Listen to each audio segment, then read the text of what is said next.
Hey everybody, welcome back to another episode of my Let's Play series. This is Boomer and I am your host, as always. So last time we talked, we had finished clearing all the land. We had started putting in the outer circle, and I believe I had one of these towers built, and these towers are my farms where they're going to be housed. Let me kind of just go out here a little bit, give you a wide angle view, I guess, or a further view of what we've done. All 8 are built. What's up with that light update? There we go. So all 8 are built and in place.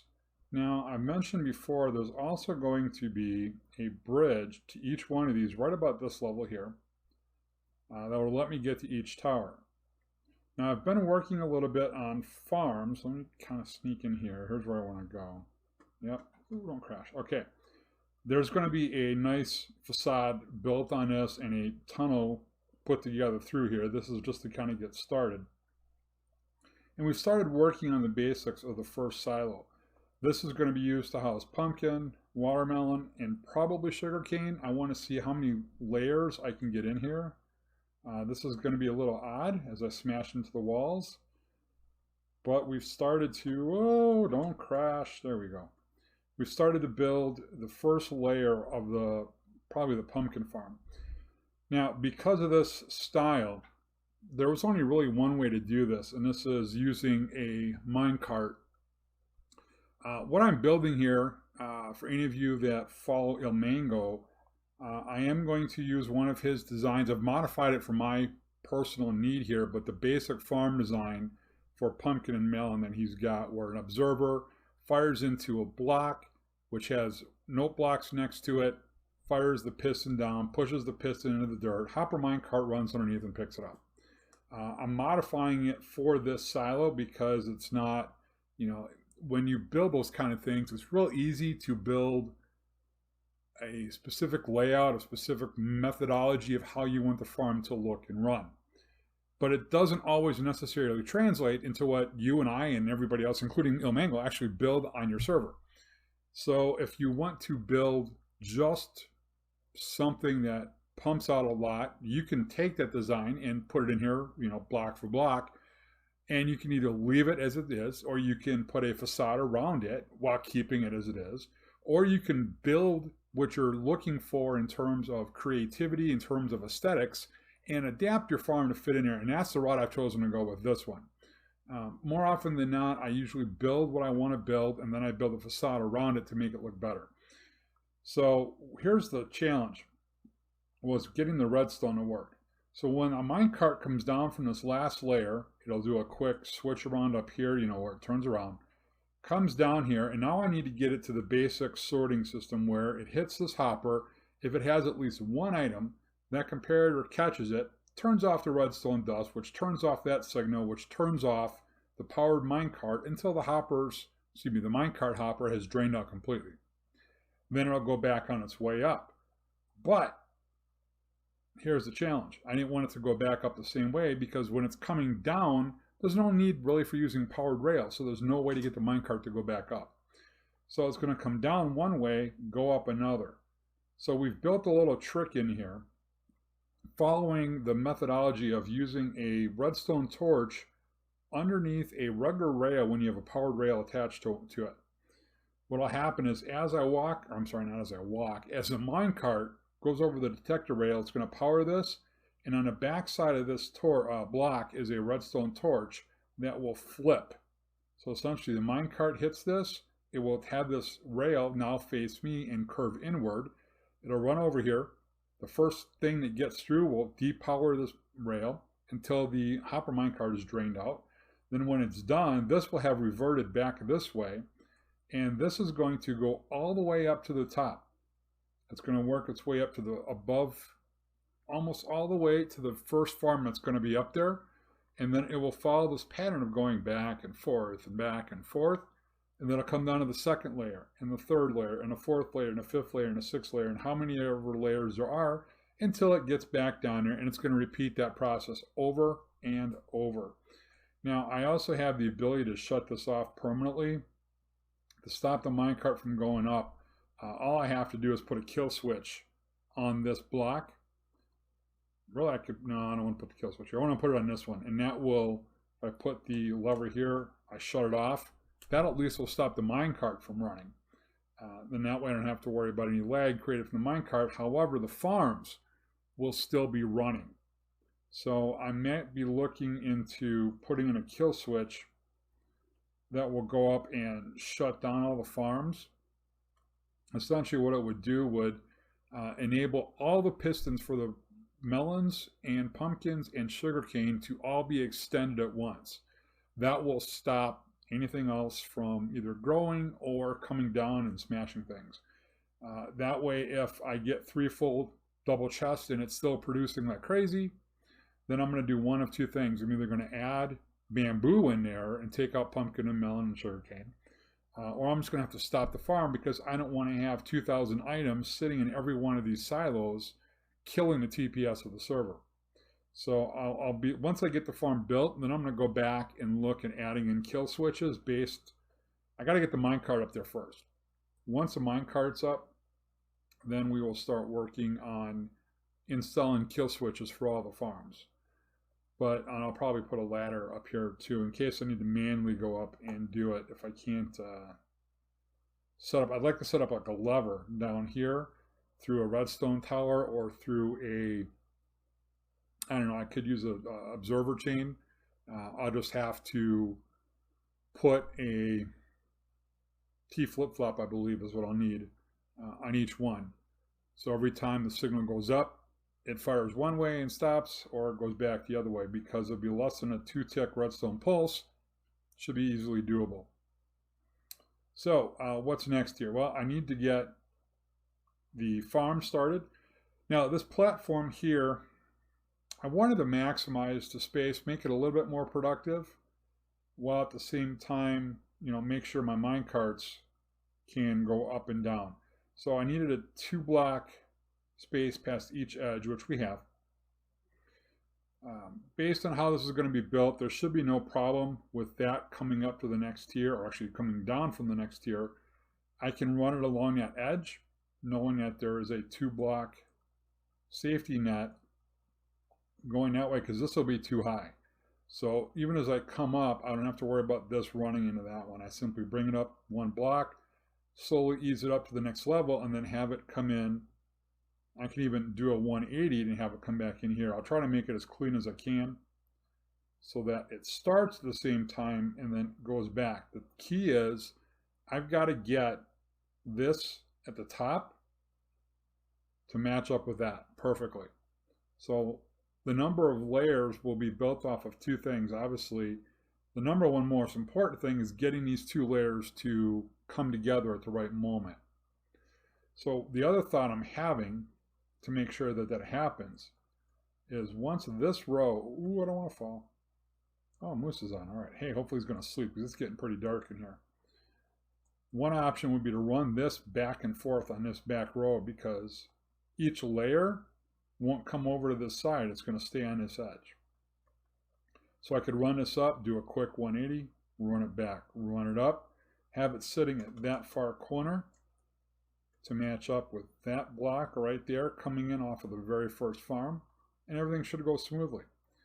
So our goal is to figure out how many layers can we get in here of pumpkin, melon, and sugarcane, and then decide there's going to be 11 by 9, so we're going to have 99 spots where we can plant. Half will be seed, half will be plants, with the exception of 2 for a water source because it's 11 by 9. And then probably 4 for lamps, which will get planted most likely above the plants. Above the seeds. So in other words, for those, it'll be a little bit different. They might not have an observer. So what I might need to do is put them actually in a different spot. But either way, my other thought was I can actually barricade that layer with sea lanterns and keep one in the middle like I have right there, and all the lights will be high enough. So we're going to go ahead and get started and get the first one built and measure how thick it needs to be, including spaces for light and water and everything else. And then we'll come on and kind of come back and tell you how many layers can go in and see what we discovered. So I'll see you in a little bit. Hey everybody, all right, so we got the first layer built, and hey, we just saw a pumpkin spawn. Watch this, will she get picked up? We've got the minecart running, but it's not running all the way up and down. I've got it set just to run on this one layer to collect pumpkins for future layers, as well as turn into the shops for profit. So again, we got the measurements from underside of that minecart layer where you've got the levers turned on to power the rails in the middle. You've got the layer that the rails actually sit on. Then you've got the minecart layer, the dirt layer, the crops, the piston observer, and the note block and blocks. So each one of these farms needs 7 blocks vertically. And there really isn't much more of a way to do that unless that layer also included redstone blocks. I was testing where to put it, and I had levers that were actually powering the pistons. Even though they weren't on the same block, they were 2 blocks up. Because the block that was occupied by the lever being powered on also powered the note block, which caused the pistons to go down. So to remove any risk, I just said the heck with it, and I left that airspace. Let's see if I can go up here and show you what I did. Well, I still got my elytra on too. No wonder I'm bouncing. All right. So I just kept that layer, and I put the levers where there was a solid block below it instead of the note blocks, and that way they didn't power. Could I have just put a redstone block up there? Yes, but if it were to touch any of these, it would have powered automatically. So it was 6 of one, half of the other. I just went with this. Now, as far as getting them in there, though, probably would have been easier with a redstone block. To get in there, what I had to do is actually put a trap door on the side of this block so it could get down to a 1x1 high crawling. Then I could place a lever. You know that even when you're crouched, you still can't see the underside of this unless you are more than a block down.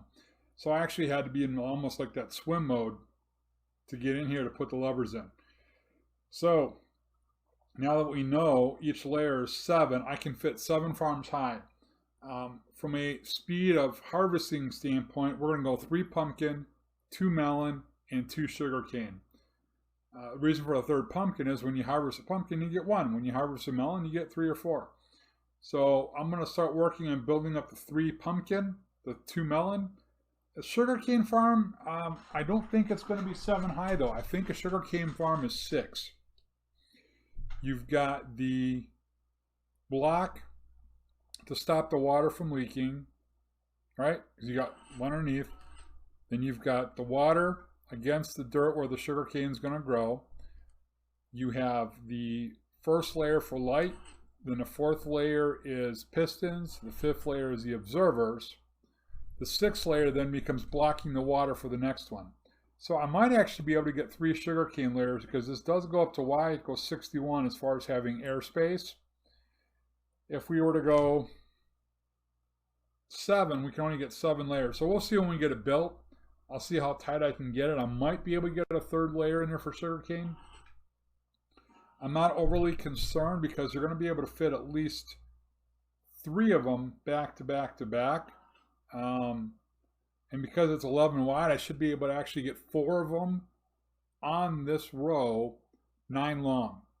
So I should be able to put 36 plants per layer. 108 plants is going to produce a decent amount of sugarcane a day. So we'll see. Let me get started and we'll come back when we've got this all set up. All right guys, so we are back. Now we've got all 3 farms built. They are running. Just to let you know, for the purposes of finishing this up, we are in spectator mode to show you how this goes. This is probably 30 to 40 minutes worth of product. Same thing here. This is probably about 15 to 20 minutes worth of actual runtime, but that's okay because you know it'll catch up. I ended up building a total of 7 layers in here. We did 3 pumpkin, 2 watermelon, and 2 sugarcane. And in all honesty, I probably could have gotten away with 2 pumpkin, 1 watermelon, and then 4 sugarcane. But it's pretty productive as it is. So I may go back in the future and pull one of these pumpkin out. I may go back and pull, you know, the melon out and actually put the sugar cane in.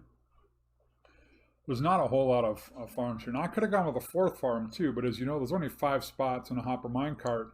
So if any 2 of the 4 products would have had, you know, 2 stacks, even if it was 65 items, the 4th farm that it hits, the pumpkin, wouldn't have been able to pick up anything. So it's probably better that I stuck with 3 farms. But like I said, given the rate of production, more than likely, in the future, I may take a pumpkin and a melon out and put in 2 more sugarcane. We'll see. You know, if this can keep up with the demand that I need for sugarcane, that's fine. What I decided to do for overflow, instead of just shutting off the minecart, is I simply built up a dispenser that will downward facing dispenser. It'll fire right in the lava. So anything that overflows will go in there. We have a daily sell limit on a server here, and just in case, if you're unaware, we play on this called Blue Mythos, M-Y-T-H-O-S. It is a whitelisted server. You do have to apply. You can go to bluemythos.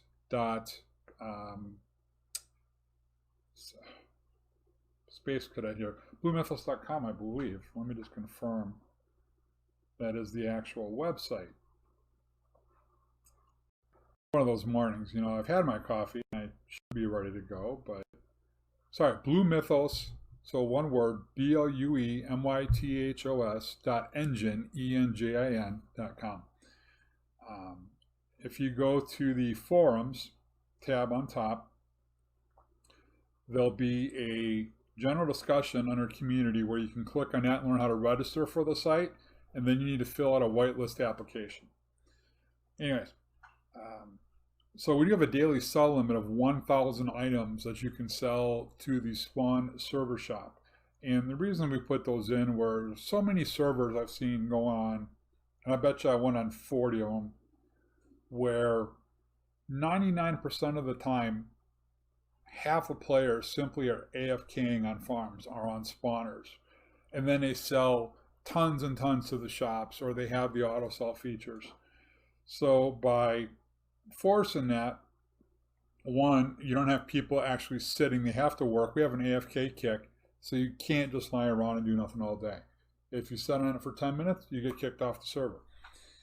So it forces you to stay on and play and be active. And then because you can only sell much, if you want to sell more, you're going to have to sell to other players. And not everything is available to buy and or sell to the shops. So I think we've done a fairly good job of requiring players to be active on the server. So having said that, and I know I've got a couple of drops lying around, it's because I didn't glass everything in, so occasionally one kicks over the side. Given the rate of this farm, it's not a big deal.